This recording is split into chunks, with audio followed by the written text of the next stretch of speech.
à titre personnel donc, de vous retrouver pour cette première édition du Salon du Livre de la Bouillatis, qui signe l'aboutissement de longs mois de travail. Donc, tout d'abord, je souhaiterais qu'on remercie et qu'on applaudisse Jean-Marc Ponce, qui est à la base à l'initiative de ce projet. Voilà, merci Jean-Marc, il est là-bas. Donc, merci à toi. Je remercie aussi chaleureusement M. José Morales, M. Maire, ainsi que toute son équipe municipale. C'est grave aussi, on peut applaudir. On peut aussi remercier donc, toute l'équipe de la médiathèque Millefeuille qui travaille et qui seront avec nous tout à l'heure. Donc, elles aussi, on peut les applaudir. Avec Madame Clé. Car vous tous convaincus justement que la promotion des livres et la passion de la lecture sont indispensables pour rendre nos vies plus romanesques, vous avez fait de ce projet de salon littéraire une réalité. Ce salon du livre, ce sont des moments d'exception que nous vivons de nouveau ensemble, et c'est ça la magie que l'on aime dans la littérature.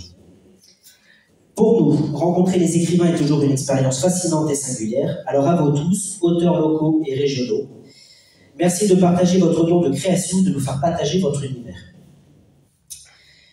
Merci à notre invité d'honneur, M. Francis Pellissier, qui était avec nous tout à l'heure et qui le sera pour sa conférence à 16h30, qui sans hésiter a répondu favorablement à notre invitation pour nous raconter l'histoire de cette ville, la Bouillatis, dont il a été le maire de 1971 en 1998.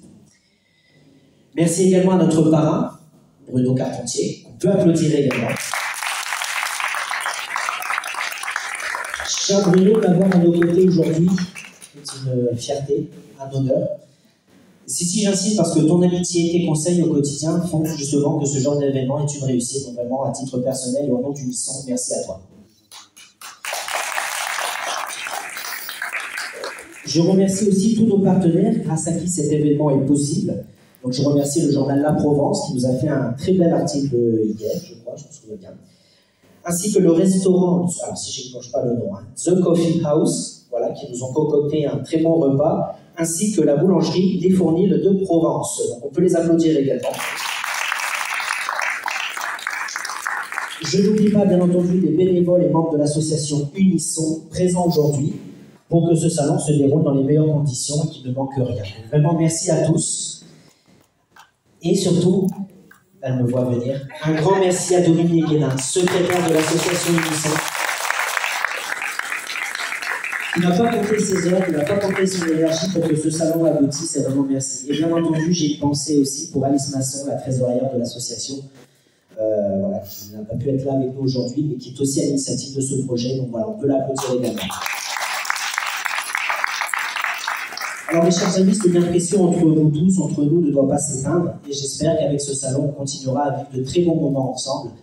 Et je vous dis donc à tous et à tous un très bon salon. Merci et je laisse la parole à notre parrain. Merci à vous de soutenir les talents émergents des territoires. Je ne pense pas que la culture tombe en pluie fine de Paris. C'est pas une organisation jacobine. Quand on regarde bien, c'est nous, l'humus, dans lequel poussent les idées, les talents. La culture vient des territoires. Alors ça, il va falloir qu'on arrive à le faire comprendre à nos élites. C'est pas simple, puisqu'on nous resserre chaque année des choses. Bon, je vais pas refaire l'histoire de l'organisation de notre culture. Après la Deuxième Guerre mondiale, on veut resolidariser le peuple français. Donc ça tombe en pluie fine de Paris. Il ne faut pas oublier que les talents, même les très grands et très grandes écrivaines et écrivains françaises et français sont nés quelque part, en France. Voilà. Merci de nous soutenir, parce que là, il y a des talents extraordinaires. On a des prix littéraires, là, on a le prix de la nouvelle du Polar, on a des représentantes d'une éditrice, la maison d'édition Rédactive. Alors, il y en a d'autres, hein, bien sûr. Voilà. Il y a des gens qui écrivent de la poésie, il y a des gens qui participent dans les écoles, qui font du bénévolat, il y a des gens qui font des études sur des artistes, ça va paraître bientôt. Voilà, qui vraiment font vivre les territoires. Et ça, c'est vous, c'est nous. Et sans vous, monsieur le maire, sans des associations comme aussi Unisson, on n'existe pas. Je vais arrêter parce que sinon, je vais parler beaucoup. Ah, voilà, l'adjoint à la culture. Voilà. En tout cas, moi, je voulais remercier l'association Unisson pour tout le travail que vous avez effectué. Et puis remercier vous, les auteurs, parce que s'il n'y a pas d'auteur, il n'y a pas de salon. S'il n'y a pas de salon, il n'y a pas d'auteur. Et remercier aussi tout le travail qui est fait, nous, au quotidien, parler du territoire, tout le travail qui est fait au niveau de notre médiathèque, donc toute l'équipe de la médiathèque qui fait un excellent travail au niveau des tout-petits, des scolaires, parce que ce sont les auteurs de demain et ce sont les lecteurs d'aujourd'hui. Voilà, merci à vous tous, je laisse la parole à monsieur le maire. D'abord, merci tous. Merci, cher président de l'association Unisson. Lorsque vous êtes venu me voir il y a quelques mois, proposer ce salon, j'étais enthousiaste et en même temps je me disais pourquoi un salon de plus, parce qu'il y en a dans tous les villages, puis nous on l'avait pas. Alors que la lecture est une priorité, parce que depuis longtemps, et je suis ravi aujourd'hui de vous voir tous. Merci d'être là en tout cas pour cette première édition. J'espère que plus de monde cet après-midi pour vous rencontrer.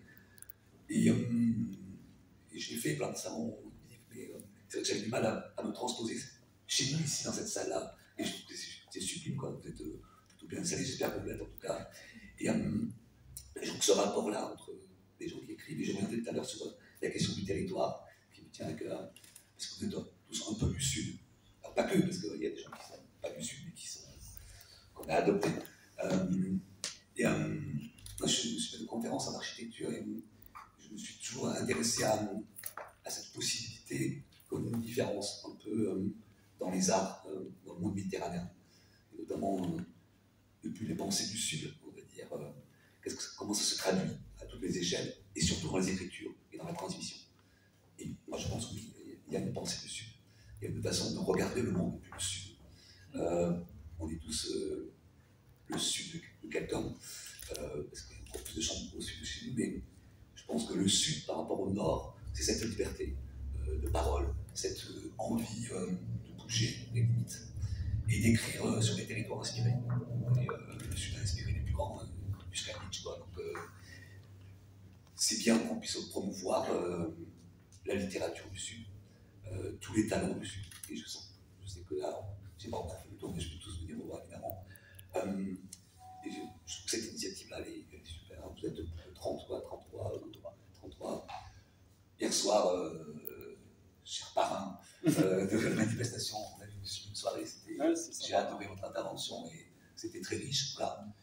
On a besoin de vous, continuer à écrire, on sera toujours là pour vous aider, surtout pour découvrir.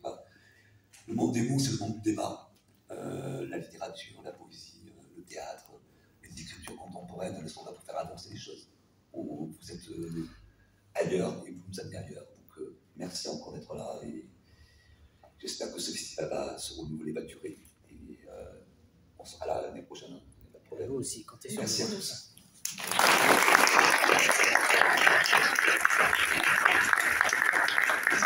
Merci beaucoup et maintenant je vous invite à partager un petit moment de l'amitié au fond là-bas. Merci à tous.